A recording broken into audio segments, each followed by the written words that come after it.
Summary of The Power to Compete by Hiroshi Mikitani and Ryoichi Mikitani.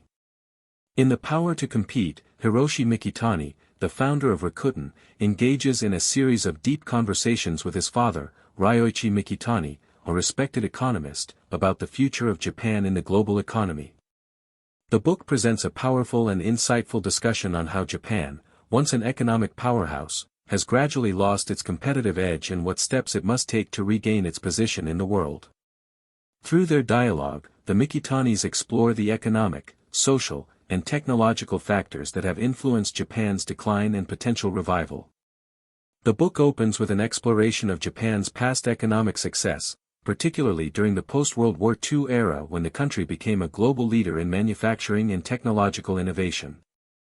Ryoichi Mikitani explains how Japan's economic model, which focused on efficiency, government-driven industrial policy, and a strong emphasis on traditional corporate structures, led to rapid growth. However, he argues that these very same structures later became the obstacles preventing Japan from adapting to a new, fast-changing global economy. Hiroshi, representing the younger generation of Japanese entrepreneurs, contrasts this view by emphasizing the need for bold reforms and a break from the traditional ways of doing business. He argues that Japan's rigid hierarchical corporate culture, excessive bureaucracy, and resistance to digital transformation have held the country back.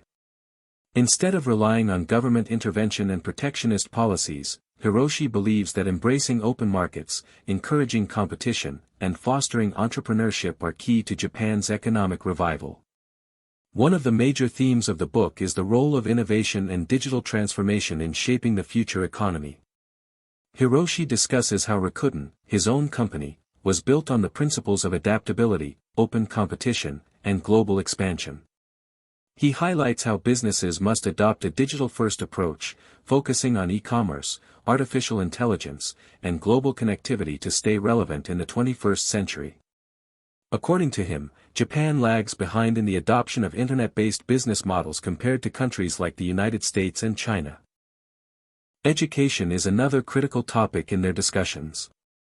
Ryoichi argues that Japan's education system, while historically strong in producing highly disciplined workers, is outdated and no longer equips students with the skills needed for modern economies.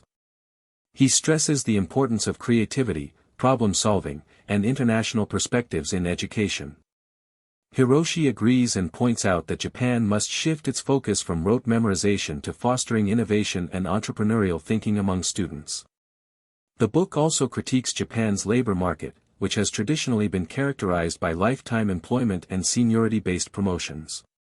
Ryoichi explains how this system, once a strength, has now become a weakness as it discourages job mobility, stifles innovation, and prevents companies from adapting to change. Hiroshi supports a more flexible labor market where talent is rewarded based on performance rather than tenure, arguing that this would attract more skilled professionals and create a more dynamic economy. A significant portion of The Power to Compete is dedicated to discussing globalization and Japan's reluctance to fully embrace it. Ryoichi acknowledges that Japan's historical policies have been inward-looking, often protecting domestic industries from foreign competition. Hiroshi, on the other hand, insists that Japan must become more outward-focused, attract foreign investment, and integrate more with international markets. He highlights the success of global companies like Amazon and Google as examples of businesses that Japan should learn from. Another important theme in the book is the role of government and policymaking in economic growth. Ryoichi believes that Japan's government has been too involved in managing the economy, often prioritizing stability over innovation.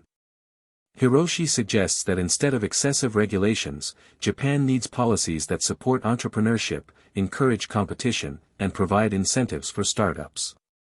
The father and son both agree that while government involvement is necessary to some extent, it should not stifle market forces. The book also addresses Japan's demographic challenges, particularly its aging population and declining birth rate. Ryoichi discusses how this demographic shift threatens economic growth, as fewer young workers are available to support the older generation. Hiroshi argues that immigration reform, along with policies that encourage higher workforce participation among women, could help mitigate these issues. He points out that other countries facing similar challenges, like Germany and Canada, have successfully addressed labor shortages through smart immigration policies. Corporate governance is another key topic in The Power to Compete.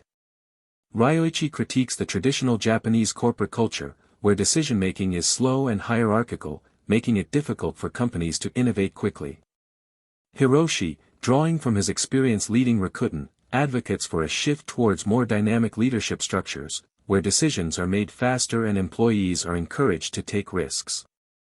He believes that Japanese companies must adopt a global mindset and move away from overly conservative business practices.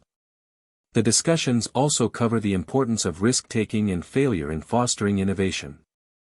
Ryoichi observes that Japan's culture tends to be risk-averse, discouraging entrepreneurs from experimenting or pursuing bold ideas. Hiroshi, however, argues that failure should be seen as a learning experience rather than a career-ending event. He cites Silicon Valley as an example of an ecosystem where taking risks is encouraged, leading to groundbreaking innovations. Throughout the book, the father and son have moments of both agreement and disagreement. While Ryoichi acknowledges the need for change, he is more cautious and believes that Japan's traditional strengths, such as its disciplined workforce and strong industrial foundation, should not be discarded too quickly. Hiroshi, however, is more radical in his views, pushing for a complete transformation in how Japan approaches business, technology, and globalization. The book also explores the role of branding and international perception. Hiroshi points out that while Japanese products are still respected for their quality, Japan as a brand has lost some of its appeal in the global business world. He argues that the country must work on improving its international image by fostering innovation and attracting more foreign investment.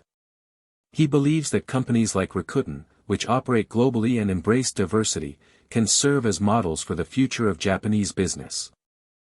Toward the end of the book, the discussions become more personal, reflecting on the generational differences between Hiroshi and Ryoichi. The elder Mikitani, despite his reservations, expresses admiration for his son's vision and acknowledges that Japan must adapt to survive in a rapidly changing world.